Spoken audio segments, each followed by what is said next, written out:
فرمایا تنزیل الکتاب من اللہ العزیز الحکیم، یہ نازل کی ہوئی کتاب ہے اللہ غالب اور حکمت والے کی طرف سے۔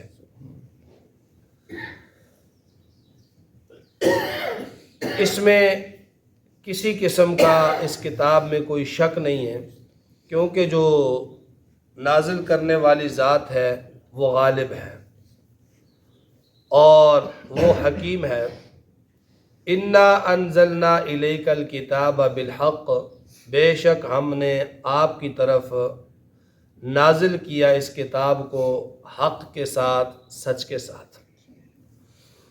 قرآن پاک کی یہ حقانیت اللہ تعالیٰ نے بیان کی، اور اس کے بعد قرآن پاک کی نزول کا مقصد اللہ نے بیان کیا، فاعبد اللہ مخلصا لہ الدین، کہ قرآن جو تعلیم دیتا ہے، قرآن جو حق تمہیں بتاتا ہے، قرآن جو سچ تمہیں بتاتا ہے، وہ سچ یہ ہے کہ فاعبد اللہ مخلصا لہ الدین، خالص اعتقاد کر کے اللہ کی عبادت کرتے رہو، خالص اعتقاد کے ساتھ اللہ وحدہ لا شریک کی عبادت کرتے رہو، کیونکہ الا للہ الدین الخالص، یاد رکھو کہ شرک سے پاک عبادت ہی اللہ جو ہے وہ قبول کرتا ہے، اور شرک سے پاک عبادت ہی اللہ کو سزاوار ہے۔ فاعبد اللہ مخلصا لہ الدین، خالص اللہ کی عبادت کرو، اور الا للہ الدین الخالص، یہاں دین کا معنی بھی عبادت ہے، کہ اللہ کو اگر چاہیے تو وہ خالص عبادت چاہیے، عبادت کے اندر کسی قسم کی کا شرک ہو، ریاکاری ہو، وہ اللہ کو قبول نہیں ہے۔ اور خالص عبادت کیا ہے؟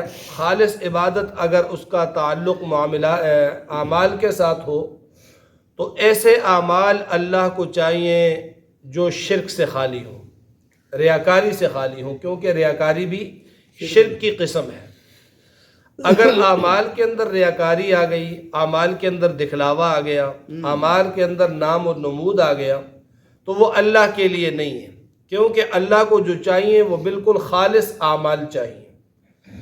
تو اعمال کے اندر ریاکاری بھی شرک ہے، ریاکاری ہوگی اعمال کے اندر، اللہ اسے قطعاً قبول نہیں کرے گا۔ ایک حدیث کے اندر آتا ہے تو ابو ہریرہ رضی اللہ تعالیٰ عنہ فرماتے ہیں کہ بندہ اللہ کے راستے میں خرچ کرتا ہے اور یا اللہ کی عبادت کرتا ہے، اس کی نیت صرف اللہ کی رضا ہے، لیکن ساتھ ذہن میں یہ بھی ہے کہ لوگ بھی مجھے اچھا کہیں، لوگ بھی مجھے اچھا کہیں، تو حضور اکرم صلی اللہ علیہ وسلم نے فرمایا کہ اس کا یہ عمل قبول نہیں ہے، کیونکہ اللہ کے لیے عمل وہی ہوتا ہے جو خالصتاً اللہ کے لیے ہو، جس میں اس کے ساتھ کوئی اور شریک نہ ہو۔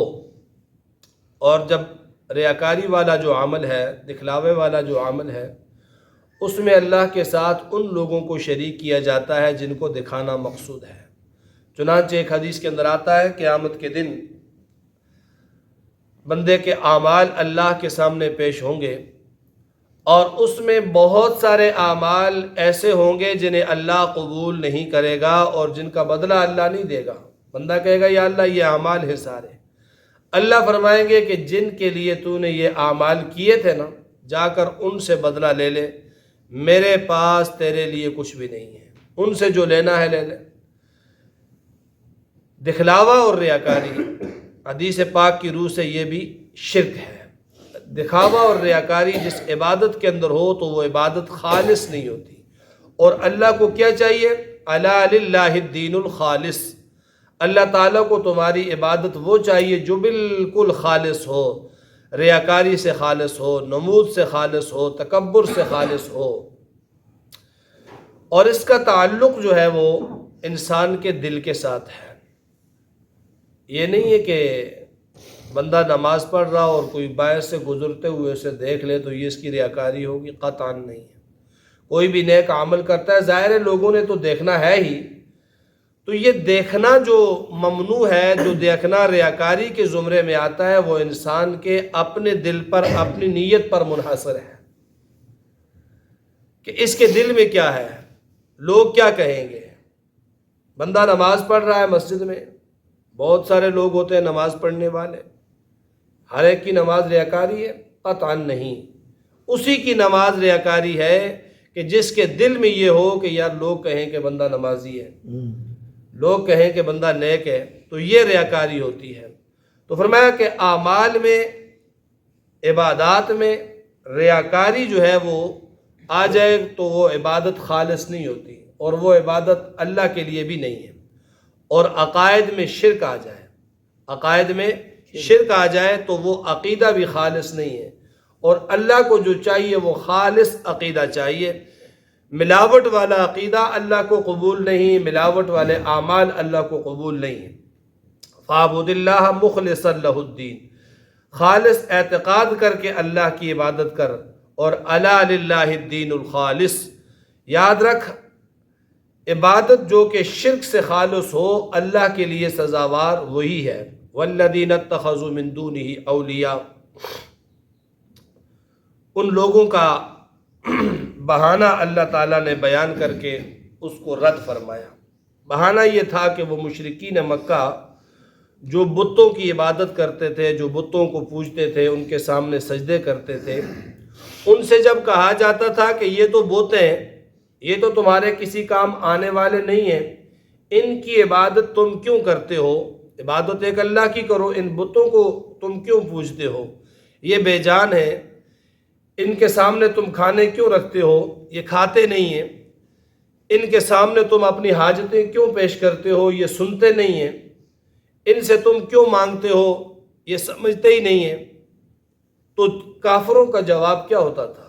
وہ کافروں کا جواب اللہ نے اس آیت میں ذکر کیا ہے کہ جب ان سے کہا جاتا کہ تم ان بے جان بتوں کی عبادت کیوں کرتے ہو، تو وہ جواب میں کہتے تھے ما نعبدہم الا لیقربونا الی اللہ زلفیٰ، ہم ان کی عبادت اس لیے کرتے ہیں کہ یہ اللہ کے قریب ہمیں کر دیں۔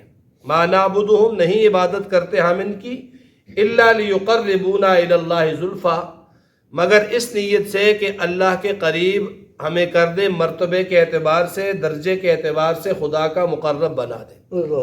گویا بالواسطہ وہ بتوں کو خدا نہیں مانتے تھے کہ یہ بت ہی ہمارا یہ کام کریں گے، وہ یہ کہتے تھے کہ یہ اللہ کے ہاں سفارش کریں گے، اور یہ اللہ کے مقرب بندوں کی شکلیں ہیں، یہ اللہ کے مقرب بندوں کی مورتیاں ہیں، یہ اللہ کے نیک بندوں کے بت بنائے ہوئے ہیں، تو یہ ان کے سامنے ہم کہیں گے یہ اللہ کے قریبی ہیں تو اللہ ان کی جلدی مان لے گا، یہ وہاں پر سفارش کریں گے تو ہماری نجات ہو جائے گی۔ تو اس کو اللہ تعالیٰ نے کیا فرمایا ہے؟ شرک فرمایا کہ یہ کیا ہے بھائی؟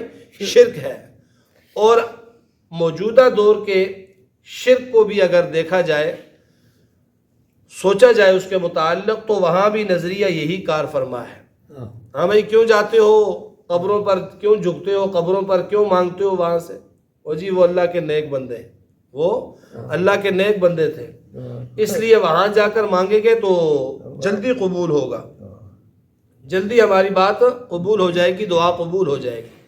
اور مشرکین مکہ کیا کہتے تھے کہ ما نعبدہم الا لیقربونا الی اللہ زلفیٰ، ہم بتوں کو نہیں پوچھتے بلکہ اس لیے پوچھتے ہیں کہ اللہ کے ہاں یہ ہمارا مرتبہ بڑھا دے، اللہ کے ہاں ہماری سفارش کر دیں، اللہ کے ہاں یہ ان کی پہنچ زیادہ ہے، یہ اللہ کے مقرب ہے، تو اس لیے تو اس کو اللہ تعالیٰ نے شرک بتایا کہ یہ بالکل شرک ہے، ایسا نظریہ عقیدہ رکھنے والا مشرک ہے۔ تو پھر وہ لوگ جو یہ کہتے ہیں کہ ہم اللہ کے ولیوں کی قبروں کو تو نہیں پوجتے، وہاں اس لیے جا کر ان سے گزارش کرتے ہیں کہ وہ اللہ کے قریبی تھے، کہ بابا میں تم سے کہتا ہوں تم خدا سے کہہ دینا، وہ میری سنتا نہیں اور تیری موڑتا نہیں، تو اس میں اور اس میں کوئی فرق نہیں ہے۔ تو یہ بات سمجھنے کی ہے، اس سے نہ اولیاء کی گستاخی والا وہ معاملہ کوئی نکلتا ہے، لوگ کہتے ہیں یہ گستاخ ہیں، یہ ولیوں کو مانتے ہی نہیں، ایسی بات بالکل نہیں ہے، قطعاً نہیں ہے۔ اللہ کا قرآن یہ کہتا ہے کہ اس طرح مانگنا جو ہے وہ کیا ہے بھائی؟ شرک ہے۔ والذین اتخذوا من دونہ اولیاء ما نعبدہم الا لیقربونا الی اللہ زلفیٰ، وہ کہتے تھے ہم ان کی عبادت صرف اس لیے کرتے ہیں کہ یہ اللہ کے قریبی ہیں، ہمیں بھی قریب کر دیں گے۔ ان اللہ یحکم بینہم فیما ہم فیہ یختلفون، فرمایا اللہ قیامت کے دن ان کے درمیان فیصلہ فرما دے گا، اور ان اللہ لا یہدی من ہوا کاذب کفار، اللہ تعالیٰ اس شخص کو ہدایت نہیں دیتا جو جھوٹا بھی ہو اور جو کافر بھی ہو۔ لو اراد اللہ ان یتخذ ولدا، ان لوگوں پر رد کر دیا جو اللہ کے لیے اولاد ثابت کرتے ہیں، مشرکین فرشتوں کو اللہ کی اولاد مانتے ہیں، یہودی عزیر علیہ السلام کو، عیسائی عیسیٰ علیہ السلام کو، تو رد فرمایا کہ اگر اللہ بنانا چاہتا اولاد تو اپنی مخلوق میں سے جس کو چاہتا وہ اولاد بنا لیتا، اسے کوئی روکنے والا نہیں، لیکن سبحانہ اللہ اولاد سے پاک ہے، وہ لم یلد ولم یولد ذات ہے، وہ لیس کمثلہ شیئا ذات ہے، اس کو اولاد کی ضرورت ہی نہیں، پاک ہے وہ اولاد سے۔ هو اللہ الواحد القہار، وہی اللہ ہے جو واحد اور یکتا ہے، القہار جو زبردست ہے۔